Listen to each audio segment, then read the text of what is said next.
A todos los celtistas nos encantaría ver a Gabri Veiga el año del centenario jugando con la celeste, pero como cada vez parece que el futuro de este muchacho está más alejado de Vigo, para que no nos pille el toro, vamos a jugar a ser Luis Campos y a planear cómo podríamos suplir la marcha del joven jugador de Porriño.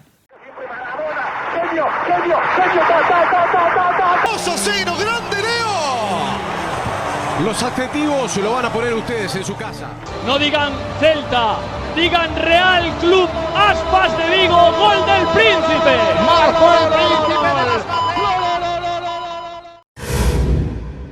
Pues sí, según pasan las semanas van saliendo nuevos rumores, van saliendo nuevos equipos interesados y bueno, lo que se transmite desde dentro del propio club tampoco invita al optimismo en cuanto a la continuidad de Gabri Veiga el año que viene en el Real Club Celta de Vigo. Esa cláusula de 40 millones de euros se ha convertido en un caramelito para equipos que ya están por ahí revoloteando, como pueden ser el Milan, el Nápoles, el Manchester City, el Manchester United.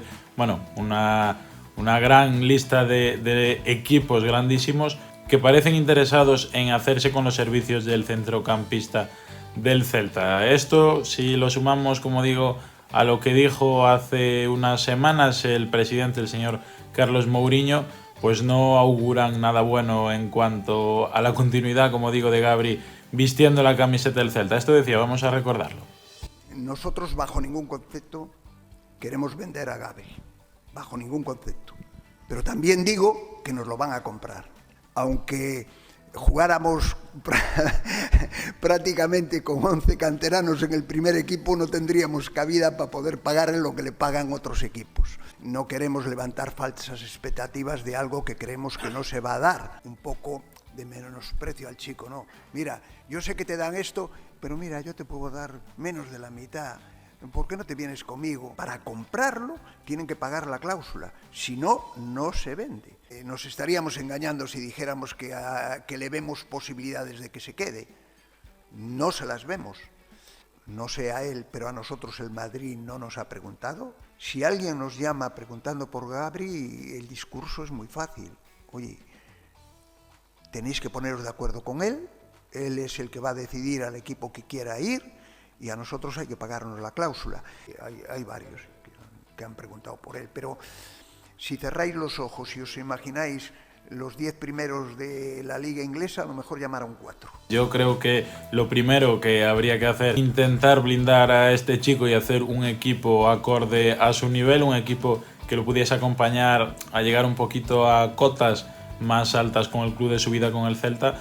Pero bueno, viendo que la cosa parece complicada, vamos a pensar en cómo podríamos suplir a Gabri Veiga. Evidentemente esto es complicado, no es fácil jugar a ser director deportivo y mucho menos en la Liga Española, que ya sabemos que sobre todo ese límite salarial entre ventas, derechos televisivos, amortizaciones, cuotas de los agentes, bueno, es algo bastante complicado, pero vamos a irnos a lo más básico. Si ingresamos 40 millones por Gabri Veiga, vamos a intentar gastar 40 o un poquito menos de 40. Y yo creo que en ese sentido, hombre, es cierto que quizás no es lo más fiable, pero vamos a fiarnos de Transfermarkt, esta web que todos conocemos del valor de mercado de los futbolistas y demás. Vamos a tirarlo un poco por lo alto y a ver cómo podríamos suplir a Gabri Veiga. El caso es que no solo nos haría falta un centrocampista, porque con 40 millones de euros seguramente muchas temporadas el Celta sería prácticamente un 11 inicial entero, juntas alguna cesión, algún jugador baratillo y más o menos te puede dar. Pero bueno, teniendo en cuenta que vamos a tener dinero en el bolsillo y que esto también se va a traducir en ese famoso límite salarial, vamos a empezar por cómo sería sustituirlo en el centro del campo, esa posición en el doble pivote que acaba llegando a ser casi un media punta, ese jugador con recorrido. Y bueno, en primer lugar se me vienen dos nombres también de ese perfil un poco de jugador joven que promete y que quizás no está teniendo todos los minutos que le gustaría.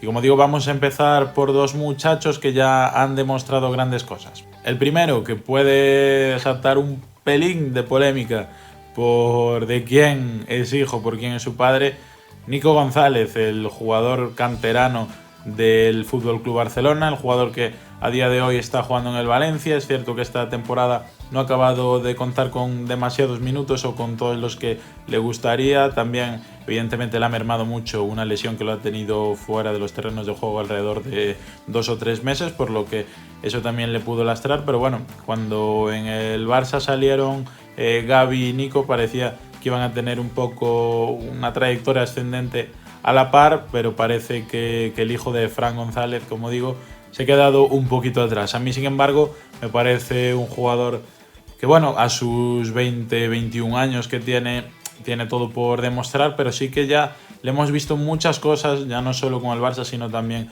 con la selección sub-21. Recuerdo especialmente, obviamente, cuando lo he podido ver en directo, que ha sido en ese partido que quizás no le ha salido tan bien como le gustaría, ese Celta 3, Barça 3, en el que el Celta remontó el 0-3 de la primera parte del Barça. Y hombre, es un jugador, Nico, con bastante recorrido, muy alto, pero que no por ello desestima lo que es la calidad con los pies. Quizás sea un jugador un poquito más de posición, con menos recorrido que Gabri Veiga, que sí que es un box-to-box de lo más clásico, y también pues en la comparación pierda un poco con ese disparo en los metros finales, pero bueno, un jugador con esta edad que todavía tiene tanto por pulir, yo creo que en el Celta evidentemente sería más que aprovechable, y parece ser que al propio Yago Aspas, recordemos, bueno, pues no le parecería mal la incorporación de este muchacho. Su valor en Transfermarkt a día de hoy es de 10 millones de euros. Yo entiendo que si el Valencia, no vamos a hablar de descensos, pero viendo la situación que tiene, no termina por comprarlo, pues quizás puede aparecer el Celta ahí. No sé si el Barça, bueno, también por la situación que tiene, va a tener que desprenderse de futbolistas, que yo creo que, por ejemplo, Nico no contaría ahora en el centro del campo del Barça, y quién sabe si puede ser una oportunidad para el Celta de Vigo para contratar a un jugador de estas características. No nos movemos del Barça, y es que hay otro chaval de 20 años al que hemos visto bastante menos, sobre todo en la élite, y sí es cierto que lo hemos visto jugar y muy bien en la primera Real Federación con el Racing, y es el caso de Pablo Torre, un jugador que, bueno, ha llegado al Barça después de prácticamente ascender al Racing a segunda división, un jugador que con esa clase y, bueno, esa magia, llamémosle, yo creo que es un jugador de esos de ataque con muy buen toque y demás, que en el Barça no está viendo cómo puede tener alguna oportunidad. Yo creo que Xavi Hernández, la verdad, en esta etapa se está llegando a equivocar un poquito con este chico. No sé si es que no le acaba de ver el nivel, pero sí que ha tenido igual algún contexto para darle minutos, para darle un poquito más de continuidad, y por lo menos que seamos capaces de ver lo que puede hacer Pablo Torre a primer nivel. Pero bueno, yo me quedo con lo que vi en el Racing, me quedo con esos 20 años, y creo que es un jugador que está llamado a ser uno de los importantes en cuanto a la selección española del futuro. 3 millones de euros, evidentemente no es muy alto su valor de traspaso. Creo que el Barça le pagó 10 al Racing este verano, pero bueno, si en el Barça no le acaban de ver el sitio y en el Celta pues le pueden hacer una cesión con opción de compra, dejarlo por 7-8 millones, yo creo que podría ser una opción más que interesante para reforzar el centro del campo del Celta. Y con esto pues podemos ir cerrando esta posición. Yo creo que hay jugadores como Luca de la Torre que podrían también ir por carriles centrales. En el Celta B vienen también otros como puede ser Damián, como pueden ser Hugo Sotelo, que quizás también puedan tener oportunidades en el centro del campo. Pero ainda nos quedan moitos cuartos por gastar. Entonces vamos a ver qué haremos con el resto del dinero. Para mí, una posición clave a reforzar en esta próxima temporada es el puesto de central. Es cierto que Unai Núñez y Aidú están formando una pareja sublime, hay que decirlo así, sublime, en el eje de la zaga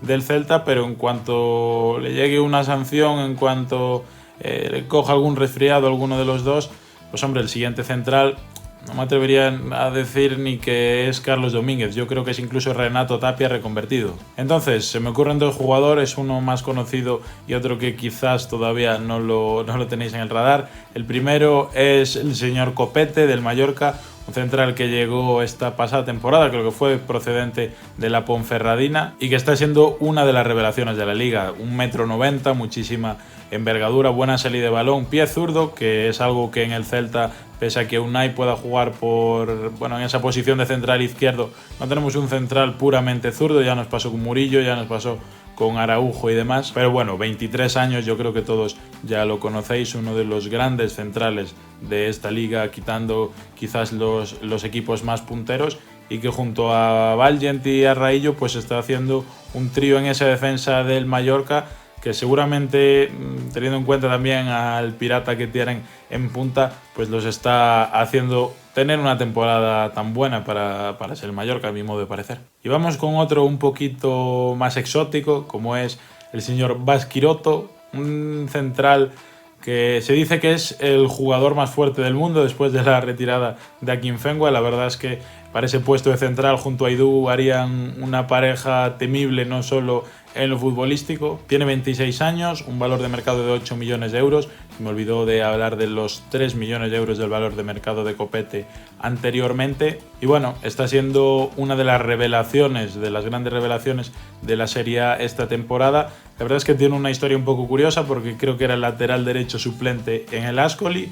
Lo fichó el Lecce por 280.000 euros, algo así. Lo puso de central y está siendo, pues como digo, una de las revelaciones de todo el campeonato. Está formando un buen tándem en ese eje de la zaga, precisamente con un viejo conocido, con Samuel Umtiti, y es el segundo mejor rematador de cabeza de las 5 grandes ligas. Yo creo que con eso, con ver una foto de este muchacho tal como está de cuadrado y con conocer su historia, porque hace un par de añitos estaba trabajando con su padre en una granja de cerdos descargando precisamente a estos animales y ahora está siendo pues uno de los mejores jugadores de Italia. Hombre, yo creo que por características en el Celta un hueco le podríamos hacer. Y por último vamos a hablar de esa banda que estábamos diciendo antes, que Luca de la Torre igual podía jugar por carriles centrales. Bueno, pues para esa posición de interior, medio, extremo, izquierdo, vamos a contratar por 12 millones de euros, que es lo que vale en el mercado según Transfermarkt a día de hoy, a Jota, un viejo conocido de la Liga Española, el jugador del Celtic que ya pasó sin pena ni gloria realmente por el Real Valladolid con Sergio González. Es cierto que bueno, en ese Pucela de Sergio no era el sitio más propicio para que el talento saliera a deslumbrar, pero es que lleva 2 años en el Celtic, que creo que han marcado en la temporada pasada 13 goles y ha dado 14 asistencias, y en esta temporada lleva otros 13 goles y suma también 11 pases de gol. Yo creo que con estos números, sumado al talento que tiene este muchacho, 24 añitos, portugués, que bueno, es un caracolero de esos que tanto nos gustan en Vigo, un Pionesisto, un Sofian Bufal, bueno, que os voy a contar. Yo creo que sería una gran apuesta, está claro, pero hombre, pasar del Celtic al Celta igual casi no tiene ni que cambiar el nombre de la biografía en sus redes sociales. No está mal Vigo para vivir, vuelve a España, cerquita de su Portugal natal. Hombre, yo de ti, Jota, por lo menos me lo pensaría. Así que nada, ya sabéis que en este canal nos gusta mucho jugar a ser director deportivo, a coger el Transfermarkt, a hacer sumas y restas y pensar que esto es así de fácil. Pero bueno, que sabemos nosotros, ¿no? De lo que pasa ahí dentro. Vamos a especular, vamos a jugar, podemos decirle. Y nada, pues nos ha quedado a mi modo de ver, una manera de reforzar la salida de Gabri Veiga, que hombre, yo creo que por lo menos mal del todo no está. Si hacemos un cálculo más o menos aproximado, inclusive metiéndole esa plusvalía, digamos, a Pablo Torre, porque por 3 millones de euros evidentemente no va a salir. Me extrañaría que saliera también Copete, por ejemplo, por esos 3 millones, pero bueno, vamos a confiar. La suma nos da alrededor de 41 millones de euros. Vamos a pedirle al señor Mourinho que se rasque un poco el bolsillo, que suelte un milloncito más. Y hombre, pues como digo, es cierto que es una lástima perder a un jugador, sobre todo canterano, de estas características. Pero bueno, si va a convertirse en la venta más cara de la historia del Celta, pues que por lo menos eso al equipo le sirva para dar un salto cualitativo. Y nada más, si os ha gustado, como siempre, dale like, suscribiros, activad la campanita, comentadme a quién ficharíais vosotros, qué os parecen estas propuestas, si la veis más o menos realista, por lo menos alguna. Si esperáis que Gabri Veiga continúe en el Celta, a mí me encantaría, ya no solo egoístamente, sino pensando en qué es lo mejor para este muchacho, por lo menos ya, como digo, en este próximo año del centenario, que hombre, pues si acaba con una consolidación, ¿no?, una consagración para jugar competiciones europeas la próxima temporada, pues sería un motivo más para que el de Porriño se pensase esa salida. Nada más, nos vemos en otra. Gracias como siempre por llegar hasta aquí y nos vemos. Chao.